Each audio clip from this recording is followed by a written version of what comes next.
Happy Monday. Happy Monday, y'all. How y'all doing? It's hot here where I am. Is it hot where you guys are? It's been hot. Like, I'm just hot. Like, hot, caliente. Welcome, 90 Day the Melanated Way. I'm your host, Linda Antwi. I'm just trying to get my life together over here. I took the day off social media, and God forbid I open up my phone and it's a hot mess. You ever just look at stuff and just be like, oh, you got like a gazillion emails and text messages and all of this stuff. I was like, oh, Lord. I just took one day. Nicole's announcing that she's broken up with Azan. Like, girl, you've been broken up. Like, who are we kidding right now? You've been broken up. Like, you ain't telling us nothing new. Nothing. It was over. Did it even start? That and like Tiffany's got drama. It's just drama. And me watching this episode, I was just like, you know what, y'all? Like, I'm a little underwhelmed, to be honest. I'm a little underwhelmed. I'm trying to find my list for my shout outs. I don't know if I really am losing my mind, but usually it's right in front of me. Anyhow, all you Patreon subscribers, you know who you are. I love y'all. I will have it together for tomorrow and give you all a shout out, but I appreciate your support. Anyone watching, take a minute and be so kind and just hit that thumbs up button. That'd be great wherever you're watching. YouTube, Facebook, Twitch, wherever you're all, just thumbs up. It's very helpful and it's free and it takes 5 seconds.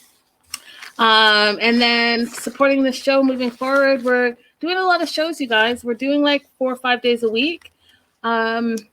Consider supporting the page. It'd be helpful. We do super chat, super stickers, and you'll see on the bottom of your screen, it's scrolling where you can cash app if you have, some issues with, commitment. Either way, it helps a lot, so I appreciate it. And thank you, everyone that does support the show. You guys make it what it is. What up, live chat? Y'all are popping already over there. Woo! Hey, Stevie. Hey, Better Days. Let's just jump right into it. So we start off with Mike and Natalie, and the title of the show, Man Up or Shut Up, is absolutely appropriate for this episode. Natalie's having surgery. They went to some hotel. I don't know why, but they went to a hotel maybe because they didn't want to drive in the morning. I don't know, but she's missing in action. He doesn't know where she is. And apparently she has these polyps in her nose and she's getting them removed and fixed. But, social media thinks that she just was getting a nose job and that was the whole thing. I don't know what you all think, but I mean, okay. So apparently she went to her friend's house and Juliana, big fight. Are we surprised that they fought? Because I'm not surprised. That's all they do. That's all they've been doing for the last 2 seasons is fighting. And if you guys don't really like each other and you guys don't really want to commit to therapy, you don't want to really communicate, then like what's the point? Right? Like what's the point? Because I personally am getting tired of the stupid fighting about the same thing over and over and over again. So now we're stuck on what happened in Oklahoma. You don't want to talk about it, but you guys still want to fight about it, but you don't want to talk about it, but you want to fight about it. And it's like, for what? You guys are fighting and not even listening to each other. So like, even if you're communicating, you're not communicating. You're just like screaming at each other and it's ridiculous and I'm over it. So she's left.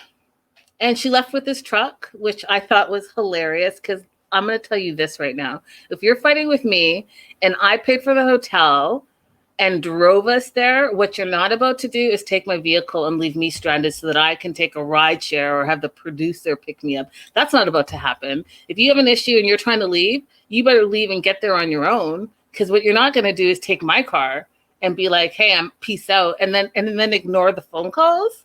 Okay. So he drives to the hospital, and he's all mad, but he's not mad enough that he didn't stop for Starbucks, y'all. I'm mad, Natalie, but guess what? Let me just get my Starbucks real quick, my Frappuccino real quick. And then they're driving around looking for his truck, and he finds Big Blue because that's what he calls it. And he doesn't know if she's like already started the surgery. He's calling, she's not answering. So he's pissed, which he has every right to be, you guys. I think he has every right to be. Now pop up my question for you. Who's tired of Natalie's attitude? He has every right to be. And so what does he do? He gets out of the car, from the producer's car or the rideshare car, whatever it was, and he gets in his truck and he leaves. Now, let me tell you something. That's exactly what I would have done. Just if you feel like you got this, you got this. Peace out. You got this. You don't want to tell me I took the day off work to be supportive of you and be there for you, but you want to take my car and drive to your appointment that I'm paying for, by the way, then good luck. Get yourself back. You take care of you and I'll take care of me, because clearly we're not in this union together. But what does he do? He drives off, and then I don't know how long later, let's say 30 minutes later, however long later, he realizes that this is not the right move. It's not going to solve anything. So he goes back to the hospital, gets back there, and gets a call from the nurse saying everything went well. She'll be out in like 30 minutes to an hour. I was like, oh, see, no. You're a better person than me, because I'll tell you that none of this, I'm just not that good a person. Like, if you're going to go low, I'm not always going to go high. You might be surprised. I might go even lower than you, and I would leave you there. You're not answering my calls. Clearly, you don't want me there. You took my car, my truck. Clearly, you're using me. But, oh, wait, you need a ride home after the surgery that I paid for, by the way. So let me just wait around all day? Let me wait around for you? Your ungrateful ass? Oh, no. No, thank you. But he waits. Like I said, he's a bigger person than me. Gets her in the truck, and the first thing she says is she's hungry. Not, you know what? I'm so sorry. I'm so sorry that I left you. I'm so sorry about this fight. No, I'm hungry. So feed me right now. Oh, and by the way, you're driving like super crazy because you hit a bump in the road and it's snowing and it's the Pacific Northwest, whatever. Can you go and drive in the other lane? Y'all, who's tired of Natalie's attitude? Better Days says, so tired of her. Claire says, Natalie was mean to Mike. And hey, Chrissy, hey, girl, hey. Chrissy says, I'm tired of her attitude, but I also dislike Mike. I mean, all of it, you guys. I'm tired of like the nonsense fighting. Listen, it's toxic. You know what I mean? It's just toxic. It's the constant, like, nonstop. Like, I get we need drama, but I don't know about you all, but I've been watching 90 Days since day one. And there's other ways to have drama besides like the constant BS bickering. There's other ways, you know? So she feels good because she, quote, feels like she can smell again.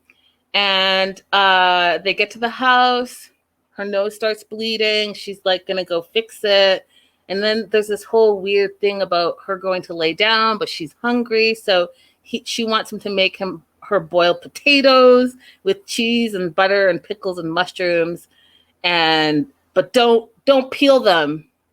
I'm like, okay. If that's what you want. He does it. He serves it to her on his paper plates. And I don't know, you guys, like, I'm seeing a lot of that. And I guess because through the pandemic and stuff, people didn't want to do all the dishes because everyone was cooking from home more. But, like, do you all eat from paper plates every day? I'm just curious. Because as much as I hate doing dishes, I'm not going to eat on paper plates every day. Like, I'm just not. I'm not at a barbecue in my own house. I don't know. So, I don't know. I'm curious. Let me know in the live chat, because I don't know if it's just me thinking like, just get me a plate and a proper fork and a knife and I'm good. But, you know, maybe it's like, maybe that's why I'm complaining about doing dishes all the time, is because I'm not up on the paper plate game. I don't know. So she has all these demands. She wants him to go get some clothes and her bag and this and that. And he can't find the bag because there's so many bags. So bring all the bags in. Why is this even a question? Just bring it in. Whatever she wants, she'll find. No. She's like, oh, forget about the bags. Instead, make me some food. Okay, Natalie, calm down. Like, just calm down. So the paper plates thing, it's live chat is like 50-50 on it. Amanda says, no paper plates. Judy says, yes, paper plates. Raydella, hey girl, hey, says, I do, but it depends on what I'm eating. Better Day says, no paper plates here. Joan, hey girl, hey, says, paper plates are just plain lazy. Crystal says, I do, because it's just me. I don't know. I don't eat from paper plates. I just eat from dishes, but I like dishes. You know what I mean? I like to think I'm having a proper meal after I've made the meal, but whatever. To each their own. I feel like paper plates are for barbecues or for like parties, right? When you're, I don't know, you guys, don't even get me started. I'm going to be sidetracked. So anyways, she gets in the bed, and this is the other thing, because you guys know that I get distracted, right? And certain things are just a little odd to me. And again, maybe it's just me and how I was raised, but she jumps into the bed with her outside clothes on. Now, you were just in the hospital with all the germs. You just had surgery. You come home. You like do all the stuff with your nose that you got to do. I'm sure you were sterile with all of that. But then you get in the bed with the same clothes that you were outside in, into your clean sheets with your socks and your jeans and your top. And then you eat in the bed. Oh my God, stop it. Stop it. Just stop it. Do you guys do that? Like, especially living through this pandemic, do you just, all the outside germs, you just say, oh, you know, F it. I'm just jump into bed and get comfortable. You don't take your outside clothes off and maybe put some comfy, cozy, clean clothes on. I don't know. I just was like, oh no. Oh no. Like, oh no. But I mean, again, to each their own, but I just couldn't get past it. And then she slams the door all dramatic. Now, Natalie thinks that her marriage is hard because the two of them have love, but they have no understanding or trust. Well, no, your marriage is hard because you're a bit of an asshole to him. And Mike is no choir angel, but her attitude sucks as far as I'm concerned. It sucks.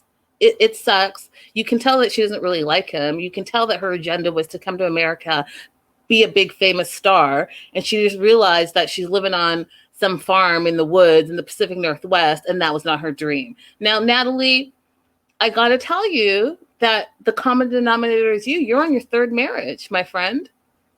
Your third marriage that didn't work out. So, I mean, at some point, you're going to have to look at yourself and just be like, hey girl, hey, it might be me. Maybe, you know, my highfalutin attitude, my high IQ, the way I talk to people, the way I pout, like maybe it's a combination of things that you might want to look at. And as you guys know, I always say, listen, you can't be broken and bring your broken self to a relationship and think it's going to be a full relationship. It's not.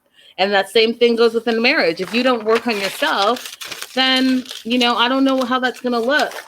Hey, Toxic Threads. Hey, girl. Hey. I don't know if your daughter told you, but we're having that block party and y'all are invited. I'm going to send you the invite ASAP. All right. Let's talk about Andre and Elizabeth. Okay. Now,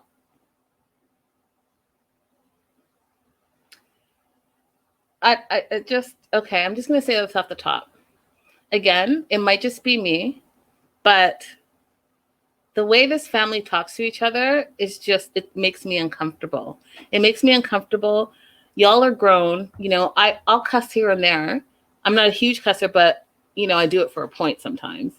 But these fools talk to each other crazy, and every other word is a cuss word. And that's fine if that's, you know, how you communicate. But in front of the kids all the time, like, when they replayed Andre screaming at Elizabeth while she was holding her baby, it just was a lot for me. I was just like, oh, it's gross. You're gross. Like he comes across to me, and whatever team you're on, I think Andre's in the wrong. I'm going to tell you this right now. I think the way he treats people is disgusting. I think the way that he talks is disgusting. And it makes him come across to me on TV as if he's uneducated. He doesn't have any other words in his vocabulary, so all he can do is cuss, cuss, cuss.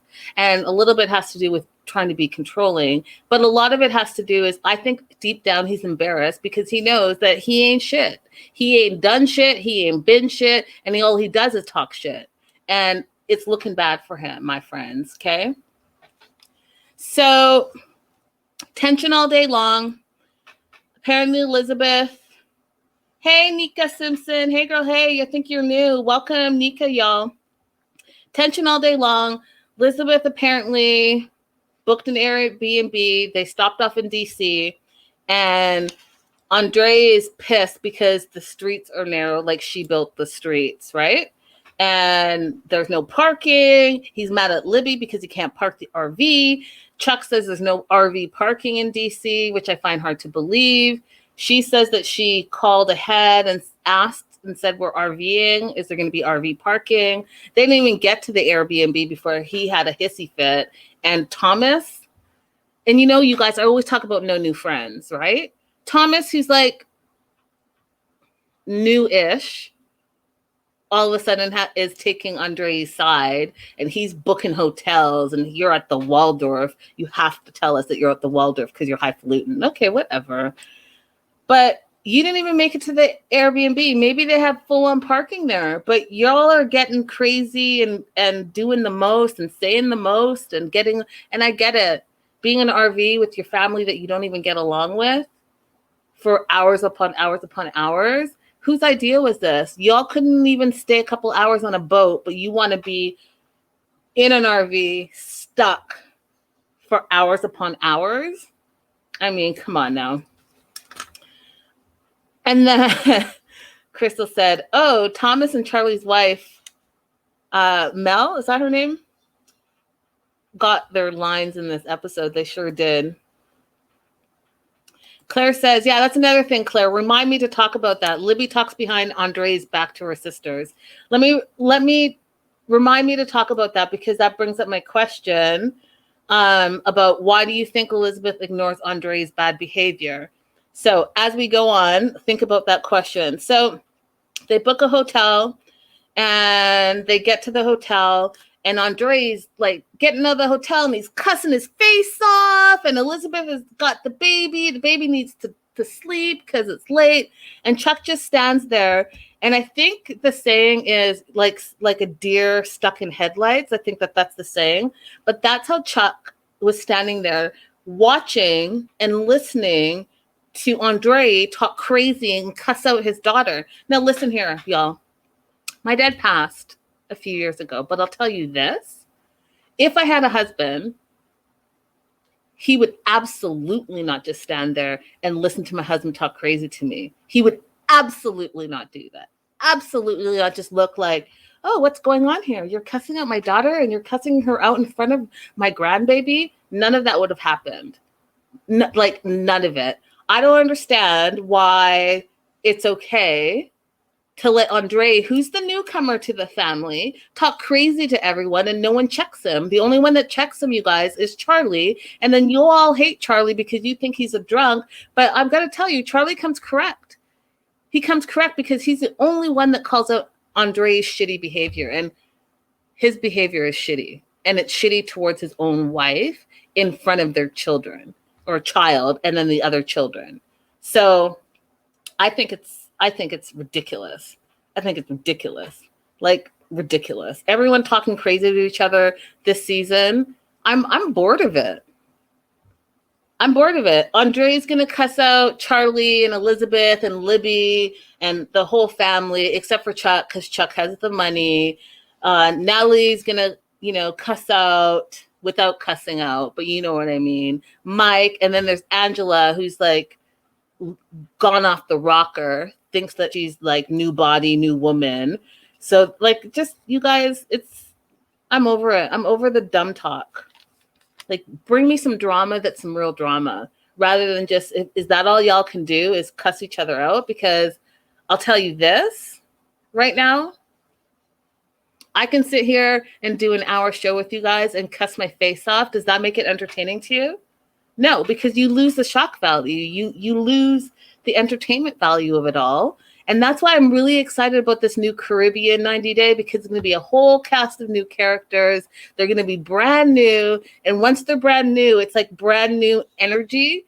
And they don't know what to expect. And you guys, I feel for them because they don't know that us 90 Day fans, we're like rabid fans, right? We're going to find you. We're going to investigate you. We're going to bring up your 1992 past. We're going to find your cousin's mama's brother, son, sister's daughter. I know that didn't make sense, but you get my point. But you know what? It's going to be fun because it's fresh. Oh, thank you, Crystal, so much. Crystal says, forget a family reunion. Family living needs group therapy. Chuck needs to speak up more. He's not leading the family. Yeah. As the patriarch of the family, you need to be the patriarch and stand up. Stand all the way up.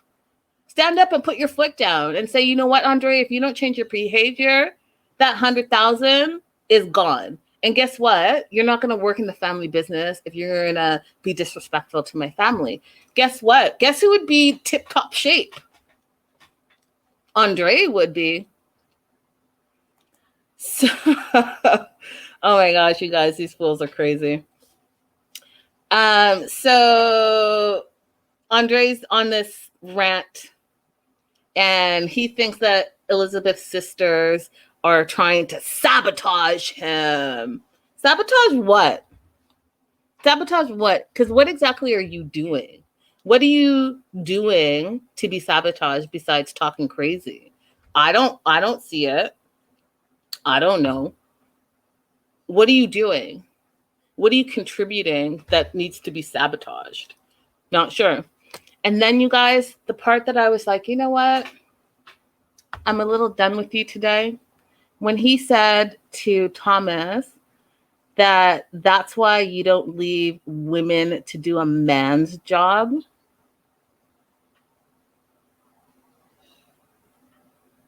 That was it. That was it for me, you guys. That was it. Let me say this, okay? And I am going to cuss so you know that I actually mean what I'm saying. But who the fuck are you, Andre? You don't even work. You've never worked. You were a bouncer at one point. Apparently you tried to be in the police force but got kicked off because you were shady. And then you came here to America and said, hey, I'm going to be the head of the household, but never worked one day in your life.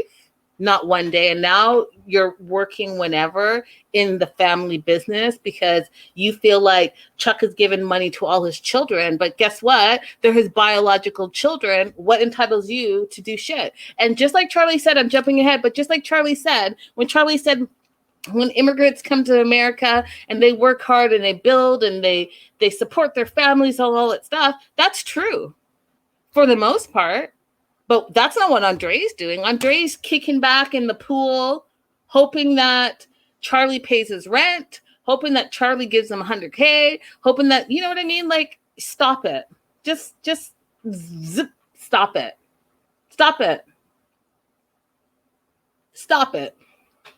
It's craziness. It's absolute craziness. If you've come here and done something and actually worked for the past 4 years, and they said 3 years, but really it's been 4 years, and contributed to society and contributed to your family. And don't get me wrong, being a stay-at-home dad is a whole thing, but that's not how he came. He came at us like he's going to come and be a hard worker, the provider, the head of the household, all that stuff. And he's laid back and let Chuck provide for everything. So you can just stop it right now. So yes, Toxic Thread says fresh is so needed. Yes, girly, yes. We need some fresh talent, some fresh relationships. So I can't.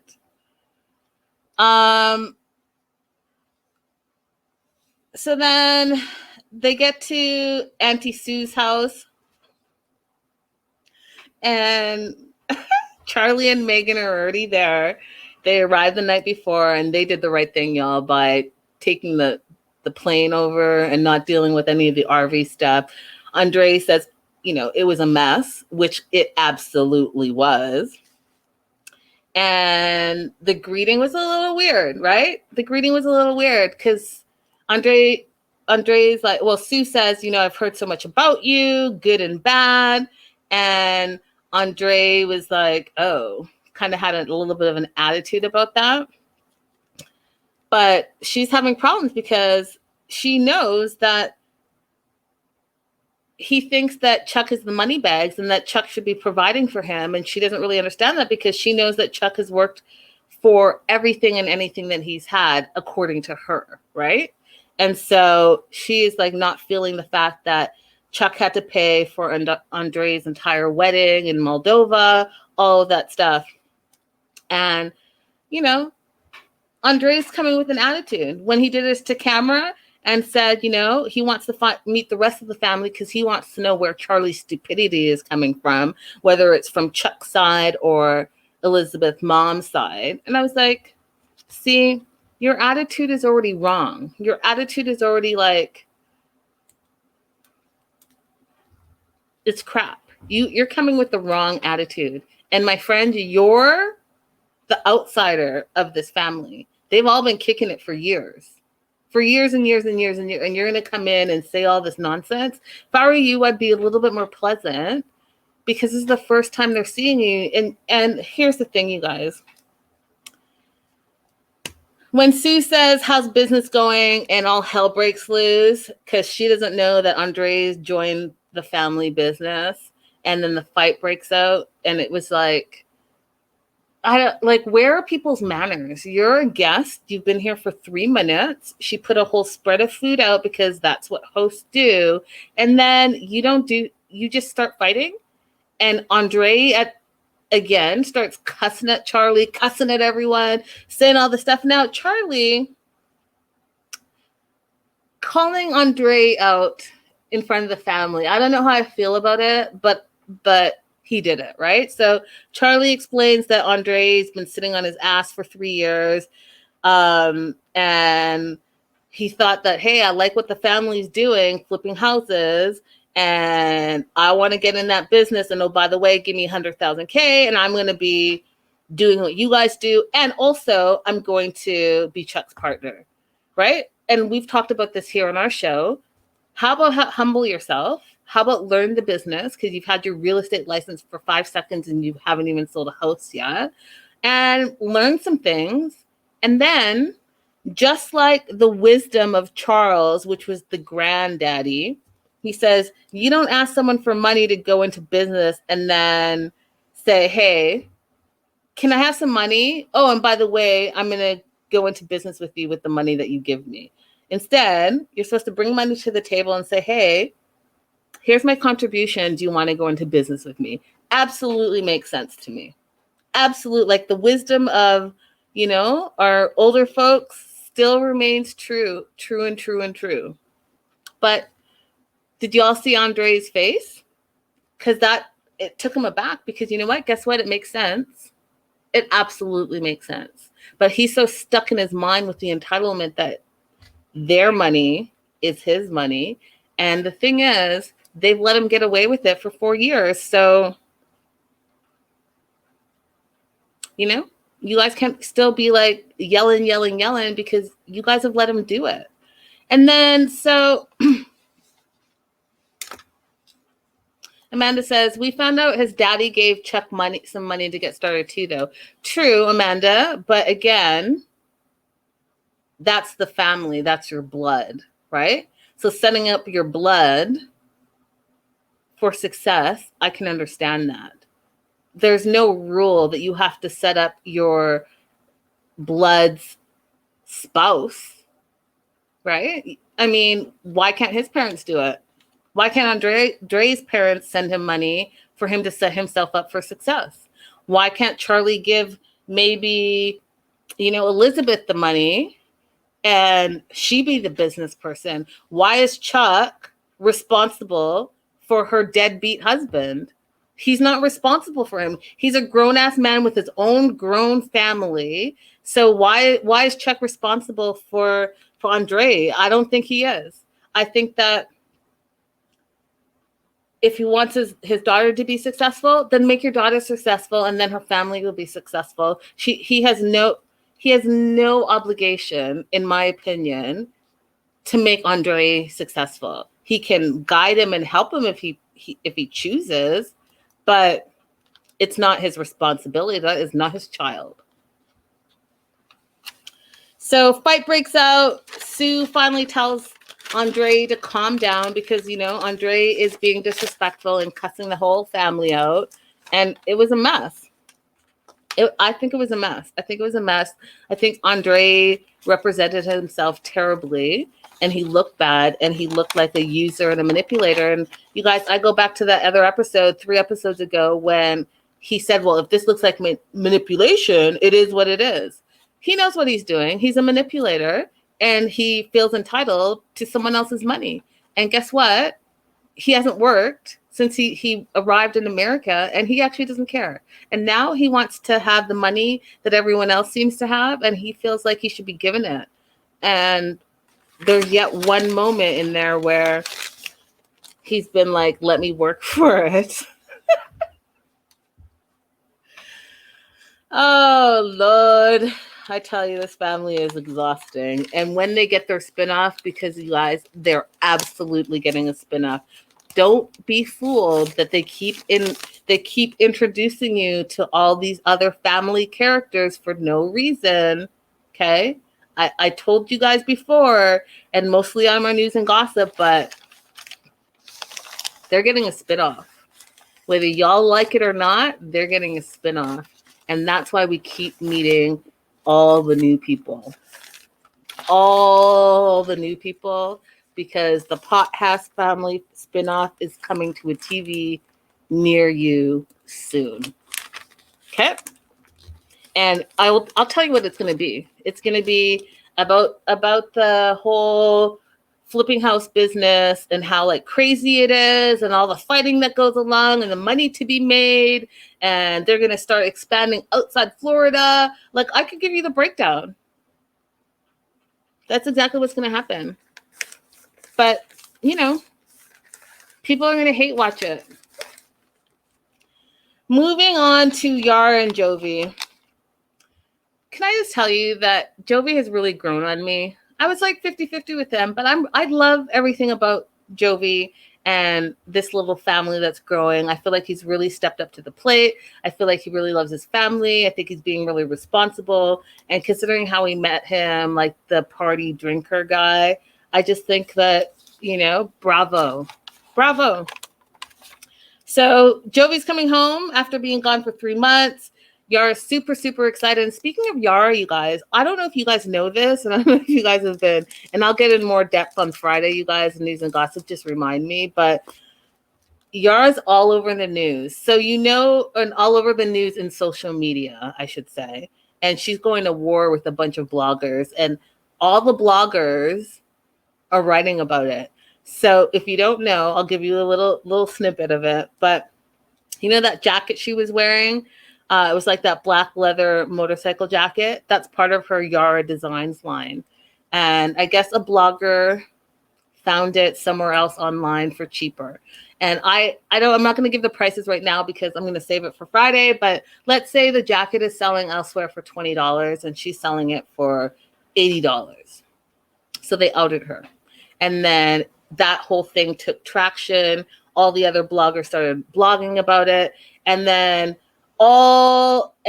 because all the other bloggers were blogging about it, all the writers started picking up the story, and all like the newsy gossip websites started reporting on it. So she got into a fight specifically with one blogger, and they went back and forth. And apparently there was like some audio that goes together with it. And then the other night she went live, and she basically cussed out all bloggers suck. We're all below her. We're all this. We're all that. We're all this. We're all that. And I'll get into more on Friday, but there's a war going on between some of the bloggers and Yara right now over her clothing line and over some of the things that she said about bloggers. And it is a hot mess. past now. I don't have a problem with Yara. I don't know if you guys know, but like way back when, because, you know, I'm breaking stories left, right, and center. If you're not following 90 Day the Melanated Way over on Instagram, then you are really missing out. But last year, you know, I broke this story about her being in reality shows long ago, and I found the video and I posted it. And from since then, she blocked me. So she's blocked me on social media last year. And I don't take offense to it anymore because I'm a reporter. That's what I'm going to do. I'm going to report on things. And if it's entertainment news, guess what? That's what I'm going to do. I'm going to report on entertainment news. And if you know me, you know that for my entertainment stuff, I don't take sides. I'm very neutral. I just give you the facts and you guys decide what you're going to say and what you're going to do. And I guess she took offense to it that I found it because maybe she didn't want it out there. I don't know, but so be it. So I guess I'm one of the bloggers that's beneath her. I don't know. However, they get to the hotel. Oh, excuse me, at the hotel. They get to the airport and, you know, beautiful baby Mila is 4 months old now. And Yara's just super, super, super excited to see. You could see the love in her eyes. Just excited to see Jovi and that he's back and that he's going to be there with her. And so there's like a bunch of like greetings and he's missed Mila the most and Mila's grown. And, you know, between 1 month and 4 months, there's a lot of changes that baby makes. So, you know, she's bigger and she's grown into herself a little bit more. And so he's just really happy to be home. And then we hear from Monty, which I thought was nice to hear from Monty. And Monty talks about how he's in the same industry as Jovi and they work the same kind of schedule. And it's challenging because you miss all the holidays and the birthdays and all of that stuff. And you miss out on some of the childhood memories, right? You go, you come back, and your child has changed because children change all the time. And he said, but it's a way of life. And it is a way of life. If I mean, look at how much they're supporting their families, right? It is what it is. They chose that life. And I'm of the opinion that Yara knew exactly what she was going to getting into.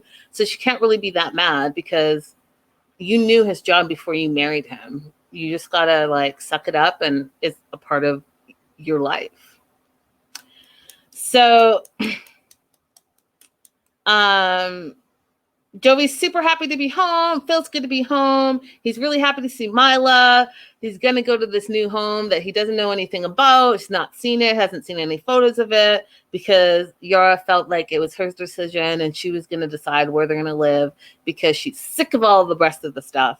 And so she wanted to move them outside of New Orleans, more into like something that was more family friendly, away from all the bars and all of that stuff. But you can tell when they're in the car and on the way to their new place that Yara really missed him. Like she just really, really missed him. And he's like to camera, yeah, I missed someone washing my clothes and cooking for me and cleaning for me. And she's like, how can you say that? How can you say that about me? But I got what he said. Like he just missed his wife. He missed like their day-to-day stuff, right? Being on a boat for 3 months has to be hard, right? So he's like, where are we? Where are we living? Gwen reminds him that, you know, it's family oriented and not bar oriented. And I love Gwen and Monty. I think they are the breakout parents of 90 Day Fiancé because they're kind, they're caring, they're always like bringing gifts and being thoughtful, all of that stuff. I just really love those two. I think that they're a good example and like kind of a fresh air of all the crazy fighting that we constantly see this season. They just give us like a, you know, and we need a little, because I like the drama, you guys, but I also think that we want some real love. I think that's why a lot of us started watching the show is to see the love stories, right? And not all like the just constant toxic fighting all the time. Like balance it out. Give us a little of the toxic so we can talk about it, but give us a little bit of the love. And I feel like Gwen and Monty bring that love. Hey, auntie. Hey, girl. Hey. I feel like Gwen and Monty bring that love and that breath of fresh air that we need and the kindness that we need, because we're missing that. Like, it's gone, y'all. It's gone. And these two are bringing it back. And I, for one, say bravo. Like, bravo. That's how it should be. And not everyone is lucky to have a mother and a father-in-law like that. That's like super supportive, totally there for you, totally like just supportive and like neutral, you know? So, you know, Yara talks crazy to Gwen sometimes, and Gwen just like lets her do it, still loves on her, still appreciates her, and they keep it pushing. And I think that that's great. So they get to the house, and Yara's thrown out the couch because apparently, according to her, strippers have slept on that couch, and the couch is full of diseases, and she didn't want to have anything to do with it. And so it's out of there. Joey's not really a fan, and you can see he's a little underwhelmed, but I don't think he doesn't like the apartment. I think he doesn't like where the apartment is located. He doesn't like the fact that he can't just like step out of his house, go to the strip club, because you guys remember, he said he used to go to the strip club 5 days a week. And then the other thing is, it's a big transition for him, right? So although he's stepping up and being a dad and a husband, a year ago, he said, you know, he was living the city life. He was living by himself. He was single. He had a fun life. He was traveling all over the world and doing him. And then fast forward 1 year, he's moved to the suburb. He's a husband. He's a new dad. And he's being told by his wife that 6 o'clock they have to be home every day. And that now he has a bedtime. So it's a lot of adjustment for him. And you know, I think he's going to still step up and do the right thing and be a good dad and all of that stuff. But I just thought it was funny because, you know, it is absolutely a lot for him and a lot of transition in such a short amount of time. So that was them. Tiffany and Ronald. Now, before I get into their little segment, you guys, I mean, I don't know if you guys have been catching up. And again, news and gossip on Friday, I'll go into more detail with it. But Tiffany and Ronald had this huge blow up. Apparently it's over. And they put all the receipts and dirty laundry out there. Let everyone know on social media what's going on with them.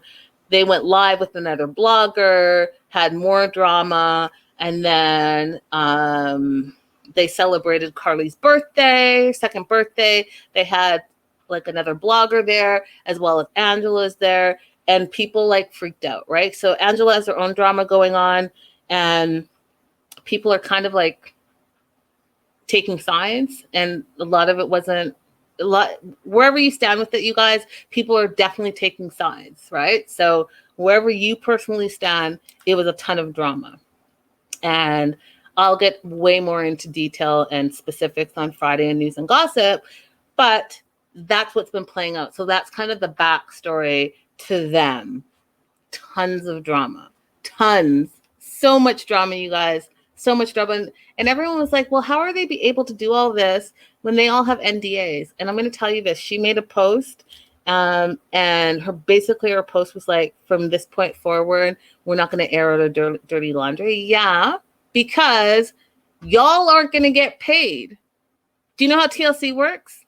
If you guys think back to the Paul and Karine days, when Paul and Karine were going to war online and just airing out and going live every 5 seconds and live for like 24 hours and all of this stuff, guess what? They didn't get paid.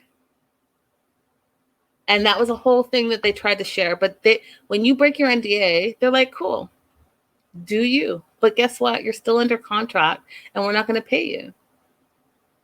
So someone had to have given them a stern warning and saying, hey, listen, that's it. That's it. You want the checks or you want to keep doing what you're doing? That's it. So all of a sudden, everyone's going to be tight-lipped now because at the end of the day, it's about the checks, right? That's why you're doing the show. Hey, Loving Live. Hey, girl. Hey. So they go out their Christmas tree shopping, and it was so weird because you guys, I was like, it's hot where I'm living right now, and it's hot. So like Christmas and the trees and all of this stuff was like so weird for me to watch, but they want to get into the Christmas spirit, which I think is great. But things are tense between Tiffany and Ronald, and they've been tense, and they've only been there for a couple of days. They're arguing, and I don't know about you guys. Again, something that distracts me, but they're driving to the tree place, and they're buckled in the front. But did you guys notice that Carly in the car seat didn't have her seatbelt on, and neither did Daniel? It really upset me. I was like, you two are strapped in the front, and the two kids, the most precious cargo, aren't strapped in. And then you two are going to just sit here and bicker. But meanwhile, I'm looking at your kids being all unsafe as you drive. Like, nah. Y'all already pissed me off on social media, and now you're doing the most on this episode. Do better and be better. You want to talk about Ronald not being responsible? Tiffany, you're the mom that has the primary caregiver and that has the kids 24/7. You should know better and do better. Put a seatbelt on. Terrible. Terrible. You better go back and watch it, Love and Life. It was terrible. I was so irritated by that.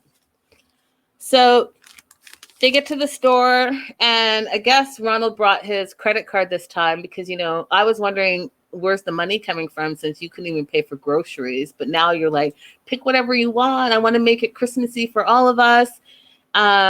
Tiffany feels manipulated because she's like, well, we need to be on a budget, and we can't just really get whatever we want. And Ronald's like, no, we're going to get this. And he starts throwing whatever he wants in the cart.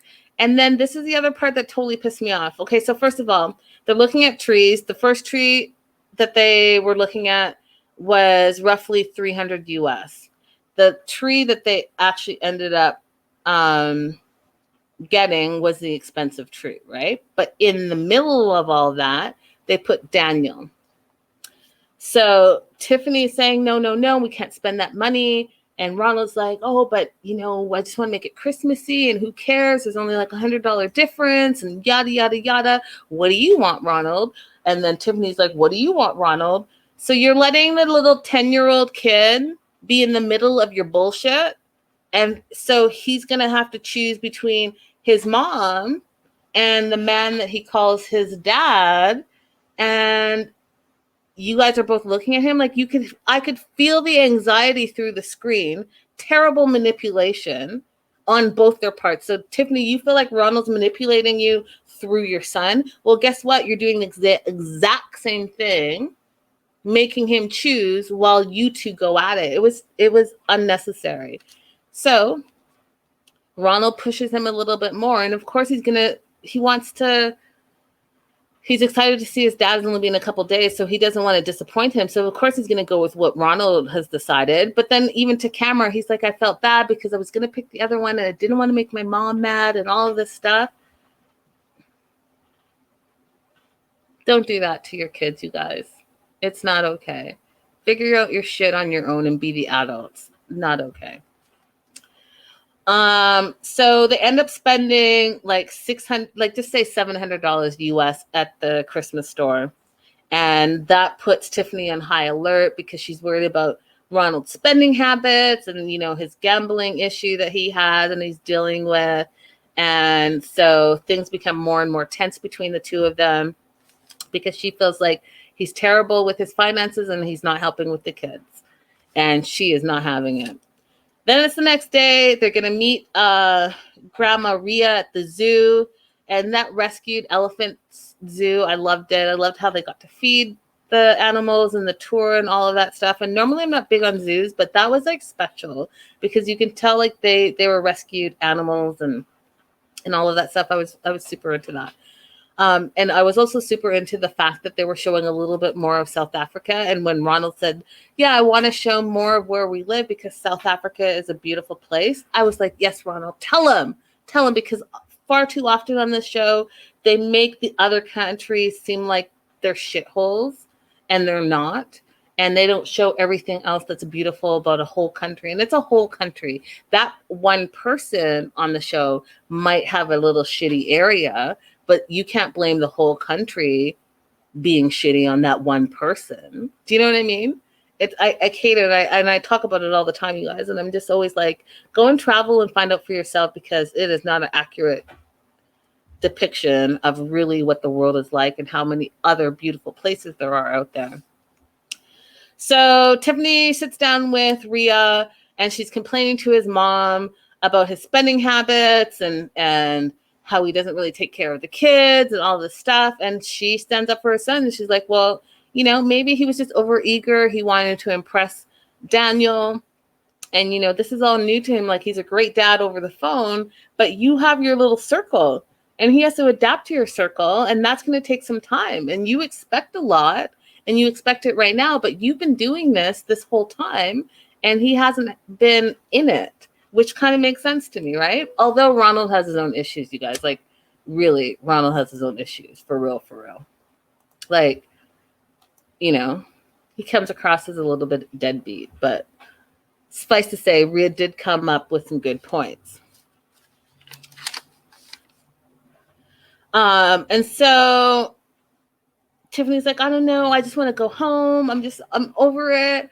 And Rhea's like, you know, I'm a little disappointed that you just got here and you're already saying that you want to go home.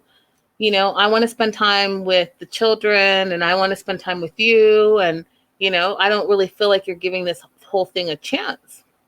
So how about I do this? And she did it so nicely. She was like, hey, listen, why don't I take the kids for the night? Have a little sleepover. You guys have some adult time, and, you know, get that bond together. And so they have the date night, and they're ordering drinks, that Aperol spritz that she hates, that she sent back.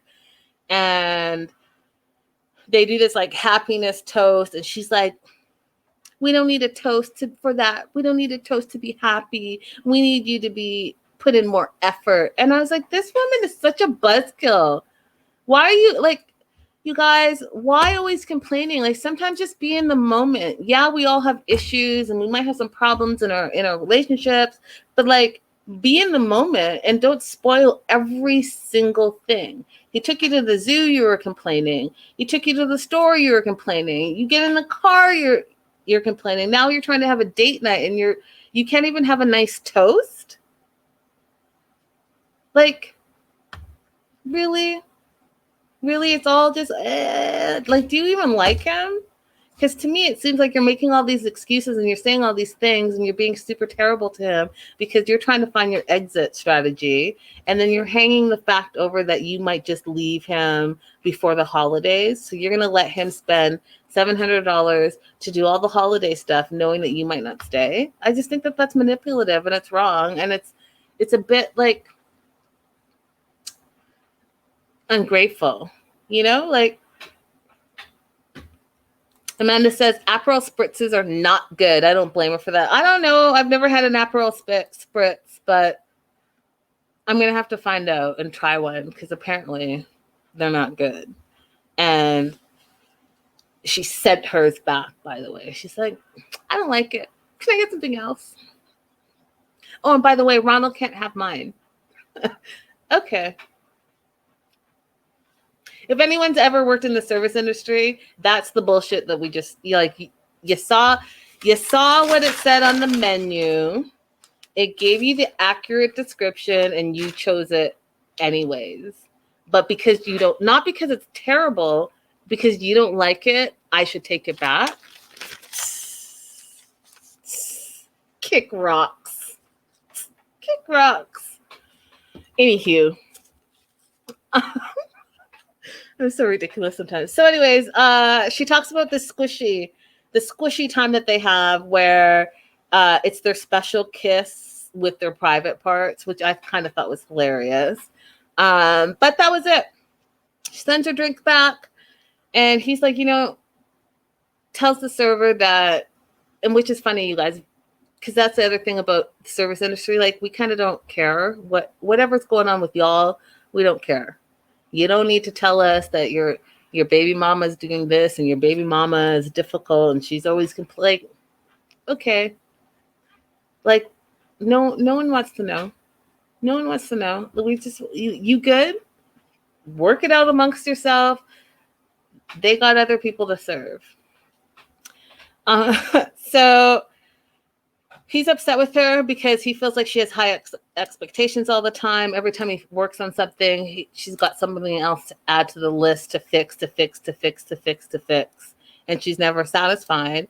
And he's upset that she complained to his mom behind his back, and he leaves. He's like, I'm supposed to be the head of the household, which is a whole other conversation that I'm absolutely not going to get into. Like, if you're going to be the head of the household, Ronald, then you have to have the head of the household responsibilities. And since you don't work, or you work these odd jobs and you ain't got no money, and you just built a room the day before they got here, you can't claim head of the household and being the man of the house and not actually be the man of the house and then go grocery shopping and then not have money for the groceries. Like, if you're going to claim the title, then you got to be the title as far as I'm concerned. Faith says, not team, neither of them. She's team kids. Facts. So then Tiffany, to be super emasculating, I don't know if you guys caught that, but Tiffany, like, he's not the man of the household. Even Daniel, her poor son, has more responsibility. And she's like, I'm the man of the household. And I was like, yeah, way to emasculate your husband. I mean, you clearly don't have any, you just don't have any respect for him. And so because you don't have any respect for him, he's never going to be able to do anything great in your mind or anything right, because you don't really like him. That's it. And you don't respect him. Okay, Kalani and Iswelu. So they're in the car. They're talking about how he's a little bit of a speed demon. And when they were in Samoa, she used to grab his balls and pinch them every time he sped. And I was like, that is such a weird, random fact. It's a weird thing to start with. It's like weird, but whatever. But things are still really good with them. They're on a high from their special little holiday. And now she feels that it's time for him to get back to work because he hasn't worked in a month since his accident. And she feels like they need some time apart because they've been always together. And then she said something that I found. She doesn't work, she said, and he hasn't been working. And I was like, how do y'all live? You guys, I know you're living with her family, but like the day-to-day expenses, like the food and gas money and just like kid money, like who's paying? You don't work and he hasn't been working, so who's paying for your lives? I'm super curious about that. And I know outside of the show, there's the show money, there's the cameo money, there's the TikTok money and all that stuff. Like, I get it, but I don't know. She just said it so proudly, like, I don't work and he hasn't been working. And now I need for him to go back to doing ride sharing because I need some time apart. I just thought it was weird. That's all. And then they're going to go buy a car. And then this is the other thing that didn't make sense to me, you guys. It's his first car purchase. And I was like, well, then whose car did he crash? Wasn't that his car that he crashed that got written off? Make it make sense. How could it be your first car purchase if you already had a car that you crashed and now you're replacing it? It doesn't make sense. Anyways, he wants a minivan. He sees one that's for $11,000 and he likes the van. And he likes the van because he wants to have a big family and he wants to have another baby soon. And instead of having that conversation with his wife, he decides that, again, in the customer service industry, we don't need to know your business. If you guys have ever been in we don't need to know. Instead, he waits for the sales guy to come over to say to the sales guy that we need this car because we want to have another baby. And then she's like, what? And then she's like, can you give us a minute? You haven't told, okay, work all that stuff out. This dude is just trying to sell you a car. He doesn't care. He'll make some small talk, but what he doesn't want you to do is involve him in all that. Side note. So he tells her he wants another baby. He's one of 9, and in Samoan culture, they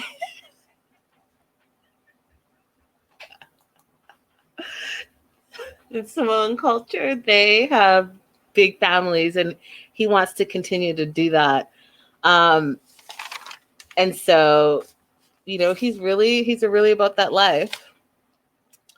And then this is the other thing that was like super confusing to me, but whatever. So they do that look like sexy talk that they do. And they're doing it to camera. They're talking about her tatas and her boobies. And she's like, well, I don't really want a baby because I'm finally just like weaning them off the breast. And then all of a sudden I'm gonna have a newborn and it'll be all over again. And like says to him, don't you want your boobies back? And he's like, well, they can do the bottle and then, let me have the boob. And I was like, I'm not a mom yet. So I mean, I don't know, but aren't Oliver and Kennedy like 2+? Aren't they like 2 and 3? How long does Crystal, how long do people normally breastfeed for? I'm super curious. And then that's the other thing, Stevie. So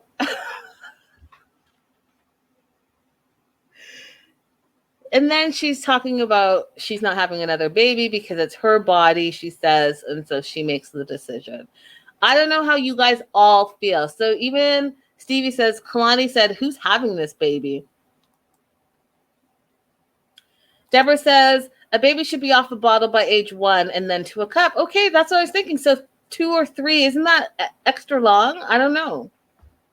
It's the same thing like you had to take the babies on the trip because you had to breastfeed. But then I already told you guys, like, she can just pump and leave it in the freezer and it'd be fine. But I mean, I don't know. Crystal says, yeah, because Crystal's our midwife, y'all, if you didn't know. So at least a year. So we're past the year. We're past 2 years. We're going into 2 and 3 years. So she says it's her body. And she makes the decision.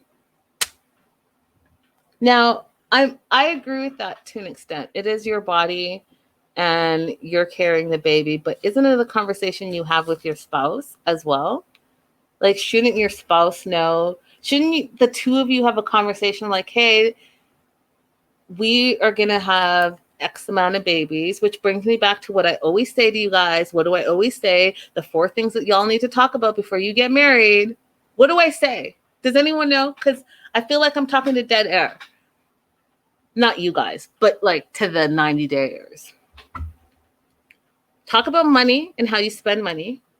Talk about faith and religion and how you want to raise your family and live your life. Talk about sex because it's important, and talk about children. Okay? Now, I get it. It's your body, but you've now married this person and you are a team. Had you had the conversation about children, then you guys would both be on the same page about what you think about children, how many children you guys want to have, and then that's it. That's it. But what I don't think is right is for one person in the union to say, this is how it is. It's my body. That's it. Yes, it's your body and it's your body, your choice. You guys don't come for me. I'm totally not saying that. Absolutely. At the end of the day, it is her body. But you married this man. Have a conversation with him. Say, this is what it is. This is what I want to do. How do you feel about it? And have a discussion. That's all I'm saying. So then they get to the house. I love the fact that he's doing the Samoan dancing with Oliver and Kennedy and kind of teaching him about the culture and the lifestyle and all of that. And then they start talking to his mom. And Listina, we haven't seen her in a minute. And you guys know that the drama is about to be coming to our screens. So they're dancing for her. And then Kalani kind of had enough. So she takes the kids and goes upstairs. and the mom wants to come to visit them before she's going to Samoa, or she goes before she's going back to Samoa. And I was confused because she's lived in America this whole time now. So is she moving back to Samoa, or is she just going for a visit? I was not clear on what she was saying. Either way, she wants to come and visit them before she goes for the holidays. And oh, by the way, she's going to bring Tammy. And, you know, Tammy is the shit disturber and doesn't get along with anyone and is starting to beat people up left, right, and center. Azuela doesn't think it's a really good idea. She convinces him to make it a good idea. He offers to pay for their hotel because you can't come and stay up in here, because clearly Azuela is living for free up in that house. You can't invite people where you don't pay rent. You know what I mean? Like, I get that part. But you don't got a job, and your wife doesn't have a job, but y'all are buying a car and now you're paying for hotels. Like, I'm super confused.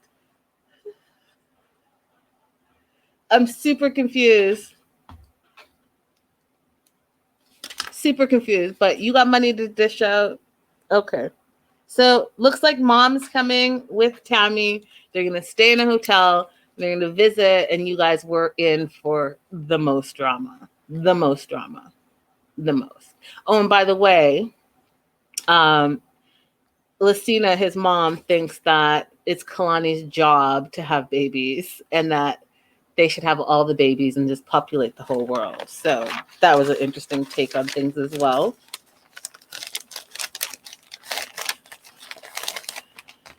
I don't know, you guys. So outrageous. It's so outrageous. So outrageous. Brandon and Julia. Oh, Brandon. Oh, Julia. Oh, Brandon. Oh, Julia.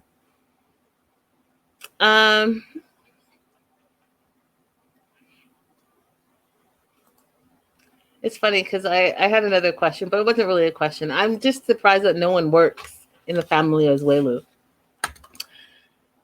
So they signed a lease in Richmond, Virginia, and they're moving in 2 weeks. And they've invited Ronald and Betty to come down to see their new place. But Ronald and Betty don't know that it's their new place. They just think they're coming to help them. They get there and they get the surprise of their life because, Betty does everything and anything she can say to say this place is a dump. It doesn't have a fire escape. It doesn't have windows. She feels claustrophobic, all the stuff, so that, she doesn't want her baby, who's a grown-ass man, who's closer to 30 than he is to 20, to leave the nest. So, he's moving. Good for him. And by the way, don't forget that he's never paid a bill he paid one electric bill or something like that in his whole grown ass 28 going on 29-year life. Not one bill, right? So there's that. It's time for you to fly the coop, be a man, be an adult, have some responsibilities, and really know what the world was like. Because this little starter apartment, I'm here for it, you guys, because again, Julia doesn't work. He's never lived on his own. He's never paid a bill. So at some point, y'all need to get it together. And what I want to say, you guys, is that they need to have at least a year together doing real adult stuff before they have a baby. Okay? Because babies are expensive. And you two have not acted like adults in all your 28 and 29 years of your life. So get that under wraps first before you add anything, okay? That's my advice to you. So they feel like they found their perfect place. And Betty says, oh, it's interesting. It's, a little small compared to the 10 acres of the farm. And we find out from Betty and Ron that apparently they own a bunch of properties. And if that's the case, then why can't they move into one of your properties? Why do they stay on the farm with you all? Right? If you have some other properties, the rental properties, rent it to your kids and make some money off of him while you're at it. But you're mad that he's leaving you. When you find out he's leaving you and he's leaving you in 2 weeks, that you're not going to have any help on the farm. It's going to just be the two of you. Your kid isn't 18. He's like almost 30. It's time for him to fly the coop. And like, you guys, do you remember when we met them? They had the farmhand, whatever her name was. Remember? And I told you guys in News and Gossip that farmer was actually her sister, and the sister lives down the street. Remember, she came with her cat. What happened to her? Did you fire your sister? Because why do you all of a sudden not have any help? That lady got up in the middle of the morning or the crack of dawn and waited for Julia, you guys remember, to wake up and then talk shit to her about how you get up at the crack of dawn and the animals have to eat at a certain hour. What happened to her? That you two feel like you're going to have no help.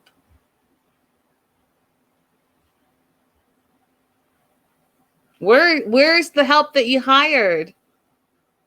I'm curious. Like, if you're going to have a storyline, let's be consistent about it, or at least let me know the new developments. Because when it doesn't make sense, it just doesn't make sense. So they tell Ronald and Betty that this is their new place, and you could tell that Betty's super hurt about it, which I think is super weird, that you're sad that your grown-ass son is finally leaving the house, as he should. And then Brandon is starting to feel a little bit guilty because he feels like he should be there and helping his family with the farm. But Brandon, I remember you saying that you told your parents to their face that you didn't want to take over the farm, that this was not your dream, that this wasn't the life. So they know that you don't want to take over the family business and you don't want to live on the farm forever. They've known that. So why are we all shocked when he says he's going to move and he's not going to be the farmhand anymore? Get your own farmhand. Hire your own farmhand. Find the farmhand that you said was originally working with you and bring her back. Let your grown-ass son have his own life and figure it out. Right? Crystal says, like, did they have Brandon to have a farm employee? Exactly. It's ridiculous. Like, make it make sense. So Ron thinks that Brandon's being manipulated by Julia. Betty feels like she always wanted to gain a daughter and not lose a son. You're not losing a son, Betty. He's moving out. He's not leaving your life. Did you think that you guys were going to live together forever? Did you really think that? At what point should he be 40 and leave the house? Because he's almost 30. Mind blown. Mind blown. Just mind blown. So that's it. That's all that happened. They're moving in a new place. Betty and Ron don't like it. They feel like they should have been consulted first because they've owned properties before and they've lived their life before. Your grown-ass son does not need to consult you about moving out. He should just move out and show you the place. The place looks safe and it's brand new. You should be good to go. The end. Last and certainly least on my list. Okay. Oh, and my question, how much notice should Brandon and Julie have given his parents about their move? No notice. Just tell them. You told them that you were thinking of moving. Now you're leaving in 2 weeks. You're telling them they're not your landlords because you don't pay rent. You live at home. So it's a conversation. It's not required, hey, I need 30, 60, 90 days notice. You know, it's a nice thing to do, like, hey, here's a heads up, I'm moving. But it's not required, in my opinion. You know, it's not like you're going to be like, hey, peace out, I'm leaving today. But you know what I mean? Like, you don't know how to give 30 days notice. Crystal says, don't worry, Betty. If you haven't taught him how to manage money, he'll be back. And Love and Life says, they won't make it 3 months. Yeah, because adult life is hard. And bills come every month and need to be paid. And there's all the bills.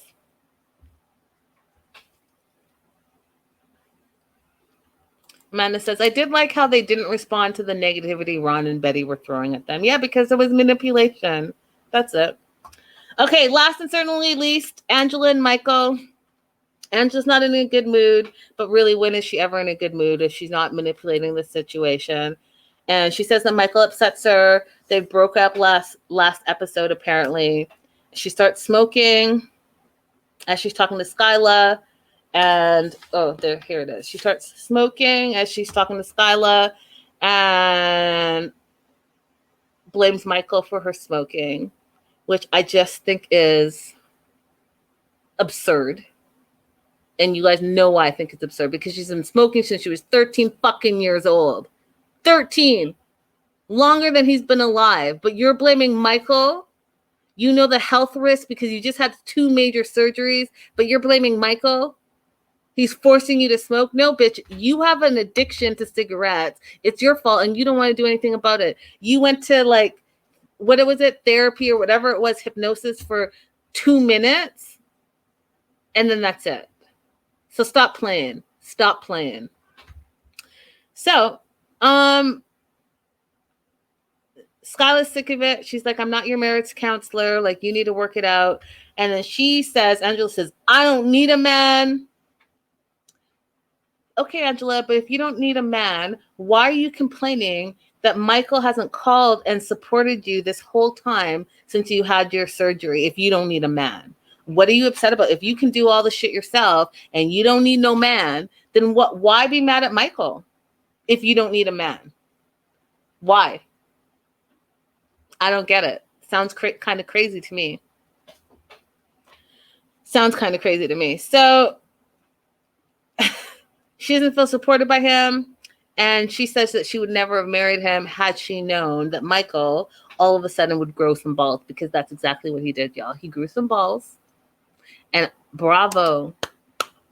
That is the only thing in their segment that is making me happy, is that he finally grew some balls.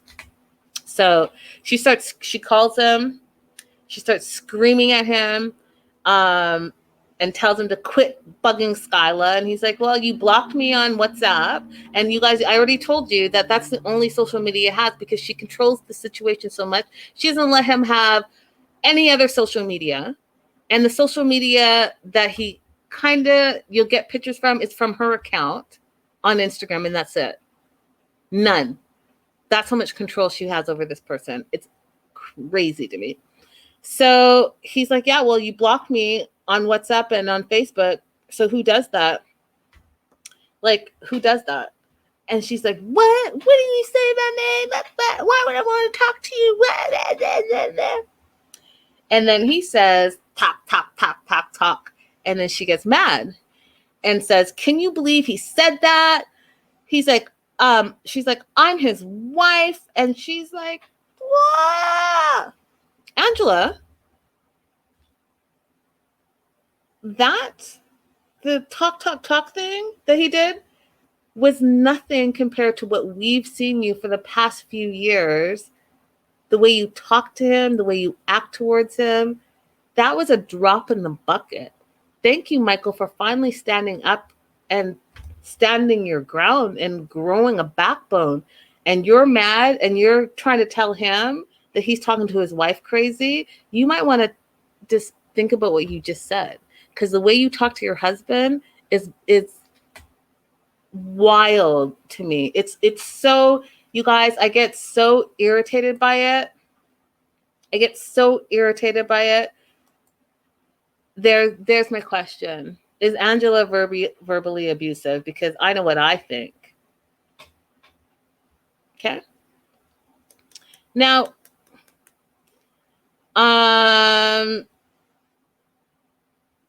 then she does the thing that I asked you guys last week, and no one has yet to been able to explain it to me. She starts screaming in his face, saying, I'm an American! Land of the fucking free! And I paused it. I paused my TV at that moment, and her face is like pure evil. I don't know if like the devil took her over her moment, her face, but in that moment, if you guys go and rewind and watch that moment and just pause it, it's pure evil. Like, it was the nastiest thing and the nastiest thing I've just seen. And I don't understand her whole thing about her being an American and all of that. It gives me the creeps, you guys. And I'll tell you why it gives me the creeps. I'll tell you a little bit why it gives me the creeps. It gives me the creeps because I feel like she's doing it as a I'm better than. I feel like she's doing it as a way to say that because he lives in a third world country that she's better than. I feel like she does it because she's holding that whole green card process over his head. And honestly, you guys, I'm just going to say it. the fact that she's from the South and she's talking about how her daddy would have slapped him in his mouth, all of that stuff. I'm sorry, you guys, don't come for me. And I'm not trying to make it a whole thing, but it just gives me 100% plantation racial divide vibes, and I'm not here for it, period. I'm sorry. I think that it's ugly. I think she says it in a way that it's just ugly. And there's no other explanation for it. I'm sorry. I'm sorry. That's how I feel about it. I think that she's doing it in a way that she says she loves her husband and all this stuff, but the way she talks to him, like he's a second grade individual, is not okay with me. And the way she hangs the fact that she's an American all the time is just disgusting to me. And it makes, I personally think, I'm sorry I'm not American, you guys, I just make it, I feel like, you know how Americans get a bad reputation when they travel abroad, so then they pretend that they're Canadian? She's the individual that gives y'all a bad reputation. That attitude and that I don't know, like that nastiness is unacceptable. And I'm not here for it. And I'm tired of hearing her talk to him that way. And so I'm glad that he's finally standing up for himself. So she tells him to shut up, and she pulls out another cigarette, and she's smoking the second cigarette. And she tells him that she doesn't give a flying fuck about him. And how we all don't know how he really talks to her, and that he cusses her back. And he said, yeah, because you deserve it. Yeah, Angela, you deserve it, because this fool's been listening to you for the past 3-4 years, talk crazy to him, throw cake in his face, push at him, yell at him, take all his liberties away. He can't even be a grown-ass man, can't have friends, can't have a job, can't be on social media, all the stuff because you said so. You guys, what do you think that sounds like? Okay? Think about it. What does that sound like to you? Because you're controlling someone. And sorry, it's not in 1864 anymore, y'all. I don't give a shit where you're from. I don't care if you're American. We're all human. We all deserve respect equally, period. The end. So then she tells them that she wants a divorce, and she pulls out another cigarette. So we're on cigarette 3, and says that she doesn't smoke until she talks to him. And he says, really? And laughs. And I died of laughter, y'all. I died of laughter because that's exactly it. This bitch has been smoking since she was 13 years old. And you want to tell Michael it's his fault that you're smoking? We all know that sounds ridiculous. The hypocrisy of it all. And then he finally just laughs. And so he's sick of it. He's not going to let her win anymore. So she's like, I want a divorce. He starts clapping. She hangs up on him. And then the producer asks, what could Michael have done differently? And she doesn't like the fact that he's standing his ground. She thinks that he should have sucked up to her, told her how amazing she is and how great it is to talk to her and get her mind off of the fight, because she clearly and surely isn't doing it. Listen, Angela, I don't know if you've never been in a relationship before, and you guys I haven't been able to find it. My question was, has Angela been married before? Because I'm not sure if she has. But I'm curious to know, because it seems to me like she doesn't know what a relationship is, and that it's about communication. It's about two people making decisions, and not one person thinking that they have power over another person, and that they can talk to that person any type of way and treat that person any type of way, and that person's just supposed to take it. Crystal said, Michael said, truth is, I'm tired. He's tired of her. I think we're all tired of her. We're all tired of the abuse. Oh, Stevie said that she was married once. That's interesting to know. Good to know. I didn't know that. I was super curious how long and if she had been married, because this ain't the business. You know what would be a great interview? A great interview would be to find her ex-husband and talk to him. That is an interview that I would watch.